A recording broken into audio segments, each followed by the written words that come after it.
नमस्कार दोस्तों, स्वागत है सोशल एनालिसिस चैनल पे। दोस्तों, आज मैं आपको वीर कुंवर सिंह के बारे में बताने जा रहा हूँ, जो 80 वर्ष की उम्र में भी लड़ने तथा विजय हासिल करने में समर्थ थे।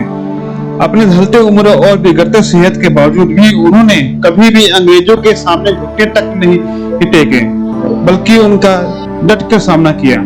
बिहार के शाहाबाद जिले के जगदीशपुर गांव में जन्मे कुंवर सिंह का जन्म 1777 में प्रसिद्ध शासक भोज के वंशजों में हुआ, जो कि आजकल इसको भोजपुर जिला के नाम से हम जानते हैं। बाबू कुंवर सिंह के बारे में ऐसा कहा जाता है कि वो जिला शाहाबाद की कीमती और अति विशाल जागीरों के मालिक थे। लोकप्रिय कुंवर सिंह को उनके बटाईदार बहुत चाहते थे। वह अपने गांव वासियों में लोकप्रिय थे ही, साथ ही अंग्रेजी हुकूमत में भी उनकी अच्छी पैठ। कई ब्रिटिश अधिकारी उनके मित्र रह चुके थे, लेकिन इस दोस्ती के कारण वह अग्रजनिष्ठ नहीं बने।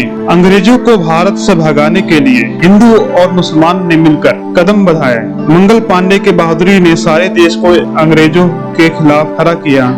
ऐसे हालात में बाबू कुंवर सिंह ने भारतीय सैनिकों को नेतृत्व किया। उन्होंने 27 अप्रैल 1857 को दानापुर के सिपाहियों, भोजपुरी जवानों और अन्य साथियों के साथ मिलकर आरा नगर पर कब्जा कर लिया। इसी तरह कुंवर सिंह का अभियान आरा में जेल तोड़कर कैदियों की मुक्ति तथा खजाने पर कब्जा से प्रारंभ हुआ।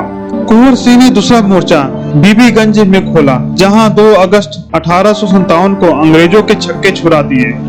जब अंग्रेजी फौज ने आरा पर हमला करने की कोशिश की तो बीबीगंज और बिहिया के जंगलों में घमासान लड़ाई हुई।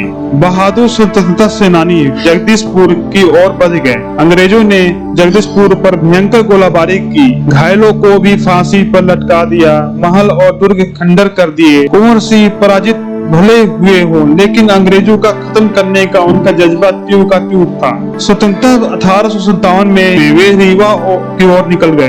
वहां उनकी मुलाकात नाना साहिब से हुई और वे एक और जंग करने के बंदा से कालपी पहुंचे, लेकिन सर कलीन के हाथों तात्या की हार के बाद कुंवर सिंह की कालपी नहीं गए और लखनऊ आ गए। इसी बीच बाबू कुंवर सिंह रामगढ़ के बहादुर सिपाहियों के साथ बांदा, रीवा, आजमगढ़, बनारस, बलिया, गाजीपुर एवं गोरखपुर में पीपलों के नगारे बजते रहे।